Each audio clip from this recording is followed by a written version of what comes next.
다들 안녕하세요. 프로토 91회차 토신 정보방 환급 인증합니다. 당첨금은 세후 금액인 거 알고 계시죠? 다들 아시겠지만 한 경기 취소되어 당첨금이 반토막 났지만 그래도 당첨 모두 축하드리며 오늘 경기도 분석 시작해보겠습니다. 금일 첫 번째 경기 비토리아 대 물라다 분석 시작해 보겠습니다.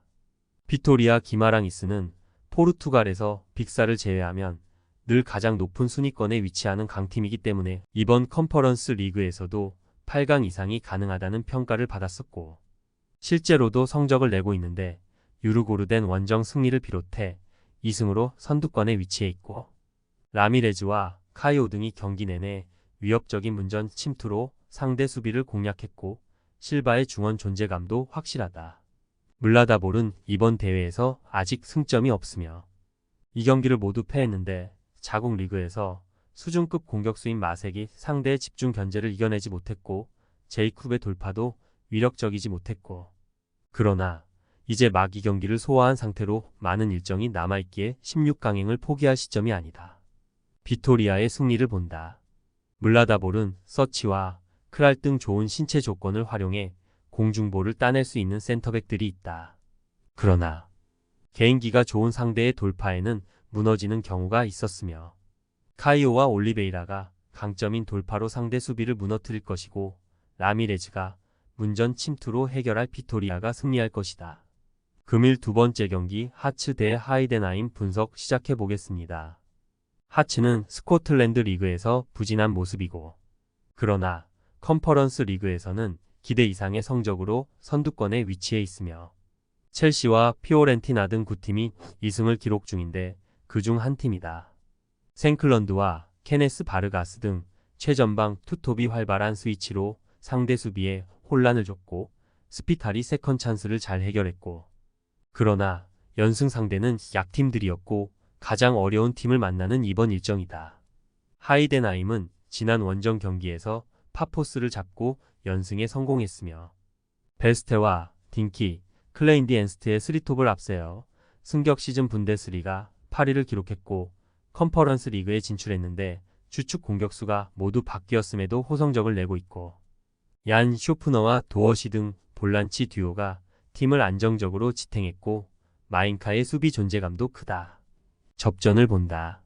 하츠가 홈의 이점을 누리며 나설 수 있는 경기고 그러나 하이덴하임은 도어시와 쇼프너가 중원에 나서 경기 내내 상대의 공세를 막아내며 수비를 보호할 수 있다. 생클런드를 앞세울 홈팀이 공격을 주도할 수도 있지만 수비를 강화하고 나설 하이덴하임 상대로 승점 3점은 어렵다. 무승부 경기다. 금일 세 번째 경기 야기엘로니아 대 몰데 분석 시작해 보겠습니다. 야기엘로나는 코펜하겐 원정에 이어 페트로쿱도 잡고 선두권에 위치해 있으며 레흐 포즈난과 레기아 바르샤바 등 다른 폴란드 리그의 강팀들에 비해 다소 유럽에서 알려져 있지 않았는데 좋은 경기력으로 성적을 내고 있고 아드리안과 스토이노비치 등 엑스트라클라사 최고의 중앙 수비로 평가받는 센터백들이 안정적인 수비를 보여줬고 플룰루가 두 경기 3골로 기회를 잘 마무리했다. 몰데는 란을 완파하고 대회를 기분 좋게 시작했지만 지난 헨트 원정에서 패했으며 중앙 미드필더로 나선 데을리의 골이 나왔지만 한 골 차를 극복하지 못했기 때문에 이번 원정에서는 무리한 운영보다 수비 우선으로 선제골 허용을 피하려 할 것이며 최전방에 나설 힐드센을 제외한 선수들이 하프린을 쉽게 넘지 않을 수도 있다. 접전을 본다. 코펜하겐전 승리를 비롯해 연승 중인 야기엘로나의 흐름이 좋은 건 사실이다. 그러나 몰데도 수비로 버틸 힘은 충분하고 브레이비크와 데을리가 중원을 두텁게 하며 상대 공세를 막아낼 것이고 옌센이 수비 라인을 지켜낼 몰데가 원하는 승점 1점을 가져갈 수 있다. 금일 네 번째 경기 란 FC 대 장크트 갈렘 분석 시작해 보겠습니다. 란은 몰데와 샴록에 모두 패했으며 북아일랜드 클럽으로 유럽 대항전 출전 자체가 생소한 팀인데 본선에서는 다른 팀과의 확실한 전력 차를 느끼고 있고 직전 샴록전에서 중앙 미드필더로 나선 갤러거의 골이 나오긴 했지만 앤디 라이언과 션 등으로는 상대의 수비를 넘어서기 버거워 보인다. 장크트 갈렌 역시 득실 -6 승점 0점으로 최하위권에 머물러 있고, 그러나 지난 홈 경기에서 강팀 피오렌티나 상대로 멀티골을 터뜨리며 어느 정도 나아진 모습을 보였으며, 스타닉이 불안한 수비 라인은 안정적으로 보기 어렵지만 게블레스와 만빈비 투톱은 언제든 해결할 수 있다. 장크트 갈렌의 승리를 본다. 라는 어렵게 컨퍼런스 리그에 나섰지만 타 팀과의 전력 차가 어느 정도 있다. 이 경기 역시 고전이 예상된다. 야닉이 공격적인 오버래핑을 시도하며 상대 측면을 공략할 것이고, 만빈비의 문전 침투로 해결할 장크트 갈렌이 승리할 것이다. 금일 5번째 경기 맨유 대 PAOK 분석 시작해 보겠습니다. 맨유는 이번 유로파 3경기에서 모두 무승부를 기록했으며, 포르투와 페네르바체 등 쉽지 않은 팀들을 만난 건 사실이지만 그들의 전력과 이름값을 생각해보면 매우 아쉬운 성적이고, 그래도 테나흐를 경질한 이후 아모림을 선임해 지도자 공백을 메웠고, 선수들도 조금 더 경기에 집중하고 있고, 코비 마이누와 맥과이어, 안토니 등 부상자가 있긴 하지만 우가르테와 린델로프, 가르나초 등이 공백을 잘 메울 수 있다.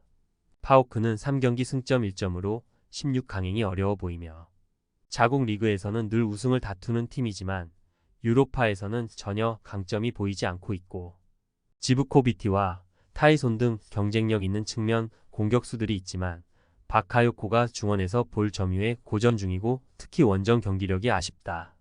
맨유의 승리를 본다. 3경기 승점 1점인 파오크도 수비 위주로만 나서긴 어렵다. 지브코비치와 타이손 등이 측면 돌파로 맨유 수비를 넘으려 할 텐데 달록과 마르티네즈 등 맨유 측면 수비수들이 쉽게 무너지지 않을 것이며, 징계에서 돌아오는 페르난데스가 공격 전개를 책임질 것이고, 레시포드와 헤룬이 기회를 노릴 홈팀이 대회 첫 승을 신고할 것이다. 금일 6번째 경기 아약스 대 텔아비브 분석 시작해 보겠습니다.